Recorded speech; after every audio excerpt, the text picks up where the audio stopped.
एक व्यक्ति ने मुझे पूछा था कि आप कश्मीरी हो क्या, हिंदू हो क्या, आप यही यहाँ के नहीं लगते। दूसरे दिन जब वहाँ पे हल्ला हुआ और उसके 1-2 दिन बाद जब उसके स्केचेस रिलीज हुए तो मैंने मेरे पिताजी को बताया कि इन्होंने जो एजेंसीज ने जो स्केचेस रिलीज किए उसमें से एक इंसान जो है उसने मुझसे वहाँ पे बात की थी। ने अगर वहाँ पे सिक्योरिटी रहती थी तो ये घटना होती नहीं थी। इतने लोग जो वहाँ पे मर गए वो नहीं मरते थे। जिस दिन मैं ऊपर मतलब 21 तारीख को अब मैं घोड़ा लेके ऊपर गया था और मैगी के स्टॉल पे जब मैं रुका था तो मुझे कुछ लोगों ने, वहाँ पे 3-4 लोग आए थे, 5-6 लोग, उसमें से एक व्यक्ति ने मुझे पूछा था कि आप कश्मीरी हो क्या, हिंदू हो क्या, आप यही यहाँ के नहीं लगते। मैंने उनको बताया था कि नहीं, मैं यही का हूँ। और उसके बाद उनमें ऐसे मतलब वो बात चल रही थी कि आज यहाँ पे भीड़ बहुत कम है, ऐसा वो बोलकर वहां से निकल गए। और वहां पे नेटवर्क नहीं था तो मैंने वो मैगी वाले का नंबर लिया था और वो नीचे आके मैंने उनको पेमेंट किया। दूसरे दिन जब वहां पे हल्ला हुआ और उसके 1-2 दिन बाद जब उसके स्केचेस रिलीज हुए तो मैंने मेरे पिताजी को बताया कि इन्होंने जो एजेंसीज ने जो स्केचेस रिलीज किए उसमें से एक इंसान जो है उसने मुझसे वहां पे बात की थी। तो मेरे पिताजी ने मुझे बताया कि हमने इसको रिपोर्ट करना चाहिए, इसलिए हमने ईमेल से एनआईए को इसकी इंफॉर्मेशन दी है। एनआईए से कुछ आपसे संपर्क हुआ है क्या? नहीं, अभी तक तो कुछ उनकी तरफ से हमको कुछ ये नहीं आया है, रिस्पांस रिप्लाई कुछ आया नहीं है। अगर आएगा तो हम आगे उनको जो भी इंफॉर्मेशन नीडेड है वो जरूर देंगे। जालना से आप अभी अपने कितने लोग गए थे यहाँ से? जालना से मेरे फैमिली से तो मैं, मेरे मम्मी और पापा गए थे।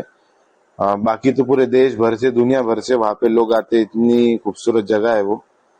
तो हम यहाँ से इतने ही लोग थे मेरे फैमिली में से। और ये जो घटना अभी आपको मालूम हुई तो वो टाइम में अभी आपको क्या लगा?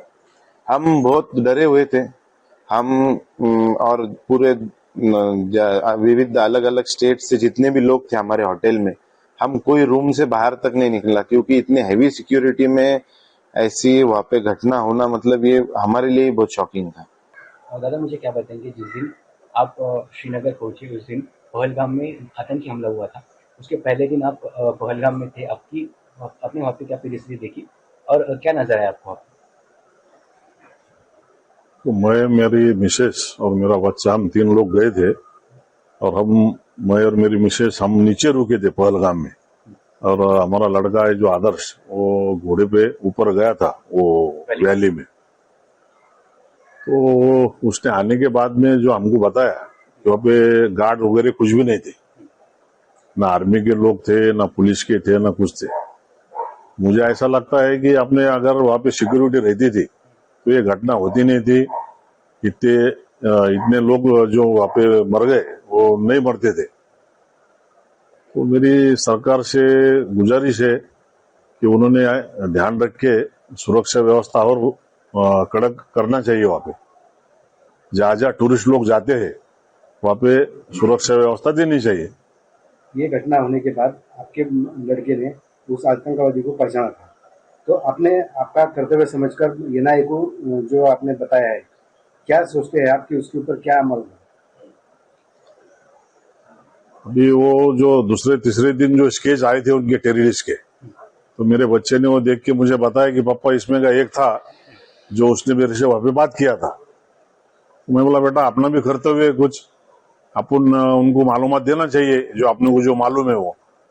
तो फिर उसने वो ईमेल पे एनआईए को मालूमात वो सब दी थी। आपको जब मालूम हुआ ऐसा हमला वहाँ पे अरेंजमेंट हुआ है तो आपको क्या लगा, क्योंकि एक दिन पहले आप वहीं पे थे?